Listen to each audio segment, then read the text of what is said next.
Después de que Adán y Eva comen del árbol del conocimiento del bien y el mal, sus ojos fueron abiertos y surge una nueva emoción, la vergüenza. Se dan cuenta de que están desnudos y tratan de cubrir su desnudez con hojas. Al oír la voz del Eterno pasearse en el jardín, se esconden. Y Dios dijo a él: ¿Dónde estás tú? ¿Acaso Dios no lo sabía? ¿Acaso el hombre puede esconderse de la presencia de Dios? Dios todo lo sabe, todo lo ve. Él sabía perfectamente dónde estaban Adán y Eva. La pregunta no era para obtener información, sino para provocar reflexión, un despertar. La pregunta es espiritual. ¿Dónde te encuentras espiritualmente? ¿Qué ha pasado contigo? No le pregunta en qué parte del jardín está, sino mira, ¿dónde estás ahora? Mira que has caído. Como cuando un padre le pregunta a su hijo, ¿qué hiciste? Aunque ya lo sepa, la pregunta no es para obtener información, sino le da la oportunidad a su hijo de reconocer su falta, de asumir responsabilidad de sus acciones. Dios no los juzga, no les reprocha, sino les da la oportunidad de redimirse. Es un llamado a reflexionar, una invitación a volver, al arrepentimiento. La espiritualidad bíblica no comenzó con el hombre buscando a Dios, sino Dios buscando al hombre. Antes de la caída y la desobediencia del hombre, la unión con Dios era natural, plena. Vivían en perfecta unión y comunión con Dios. Al comer del fruto prohibido, sus ojos fueron abiertos y fueron conscientes de su desnudez y surge la vergüenza. El pecado generó un sentimiento de miedo, culpa y separación. Oyeron la voz de Dios que se paseaba en el jardín y se escondieron. En lugar de correr hacia Dios, se esconden de Él. Se paseaba en el jardín. Esto nos demuestra que había una comunión, una relación cercana con Dios. ¿Qué cambió ahora? ¿Por qué el hombre se esconde? Oí tu voz y tuve miedo. Aparece el miedo por primera vez. Antes había comunión, relación, confianza. Ahora surge el miedo, la vergüenza, la culpa, la sensación de separación. Nace la sensación de yo estoy aquí y Dios está allá. El pecado no solo cambia nuestra conducta, cambia nuestra percepción. Antes caminaban con Dios con libertad, ahora huyen, se esconden de su presencia. Ven a Dios como una amenaza y no como un Padre amoroso. El miedo hizo que huyeran del único que podía restaurarlos. Antes la presencia de Dios era un deleite, ahora produce temor. Dios no cambió, cambió la conciencia humana. Dios no se alejó del hombre, el hombre se esconde de Dios. Dios sigue allí, lo que cambió fue la capacidad del hombre de percibir su presencia. El miedo, la culpa, la vergüenza nos hacen sentir alejados. Surge una desconexión interna. Es como cuando una persona se siente sola y está rodeada de gente. No está sola, es su percepción. Hay una desconexión interna. Porque externamente está acompañada, pero siente un vacío, una soledad interna. Lo mismo sucede aquí. Dios no se alejó de nosotros, está presente, pero el miedo, la culpa, nos hace sentir una separación, una distancia. Es como el sol detrás de las nubes. El sol no se fue, no se apagó.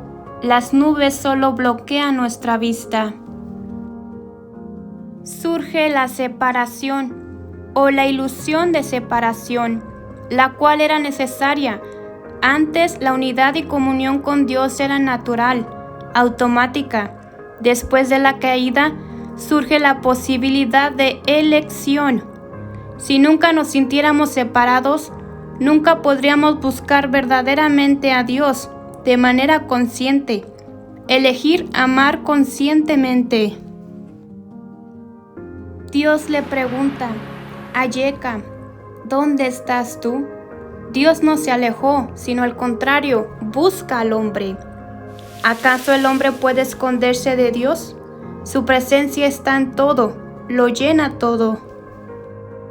En momentos en los que nos sentimos perdidos, que creemos que estamos solos, Dios ya nos está buscando y nos invita a regresar. Él sigue con nosotros. La primera vez que Dios habla directamente al hombre después del pecado no es con un ¿por qué lo hiciste? No los juzga, solo pregunta, Ayeka, ¿dónde estás tú?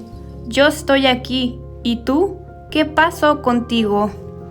Incluso después de la caída, Dios nos busca. Es un llamado a despertar, una invitación a volver. Les está dando la oportunidad de reconocer su falta, tomar responsabilidad de sus acciones. Dios preguntó, ¿quién te enseñó que estabas desnudo? ¿Has comido del árbol que yo te mandé no comieses? Dios no acusa directamente, no los confronta, les hace más preguntas para hacer reflexionar al hombre y que confiese, reconozca su error. Adán respondió, la mujer que me diste por compañera me dio del árbol y yo comí. Adán no tomó responsabilidad de lo que hizo, sino le echa la culpa a Eva. Adán responde, la mujer que tú me diste, en parte culpa a Dios. El pecado no solo afectó la relación con Dios, sino con los demás. Cuando sentimos miedo o vergüenza, solemos buscar a quien echarle la culpa o justificarnos, en lugar de enfrentar la realidad y tomar la responsabilidad de nuestras acciones. Echarle la culpa a alguien o algo más no nos libera. Aceptar y reconocer nuestro error abre el camino a la reconciliación. Evitar la responsabilidad impide el crecimiento. Y comí. Al final reconoce que comió, pero se excusa, se justifica. Dios le pregunta a Eva qué fue lo que hizo, una pregunta más directa. Dios no busca información, pues todo lo sabe, sino está provocando autoinspección, conciencia y responsabilidad. Dios confronta de manera distinta según la situación de cada persona. Eva había sido engañada y había dado a Adán.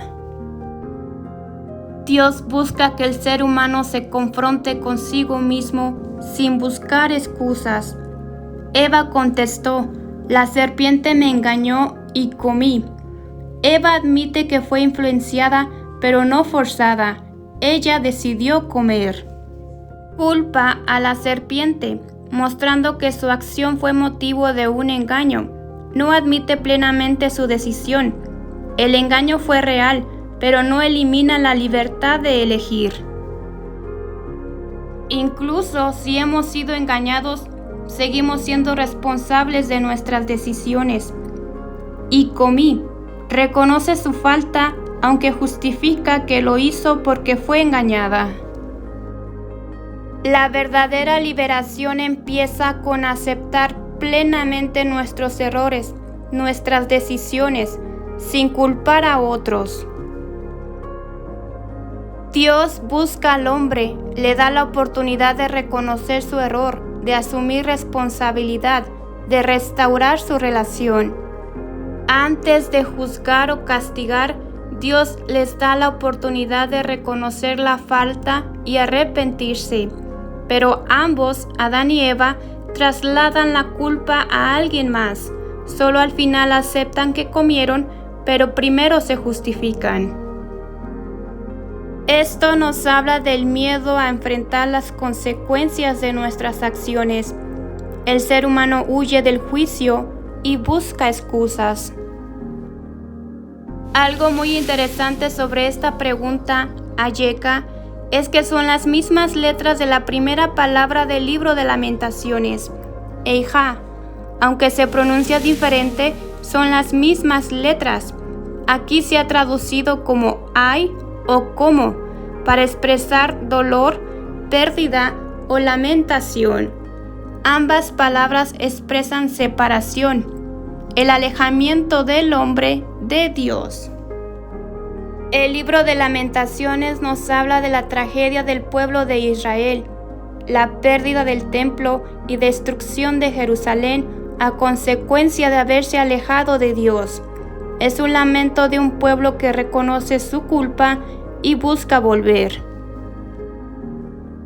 La caída del hombre y el dolor del pueblo tienen una misma raíz, la separación de Dios.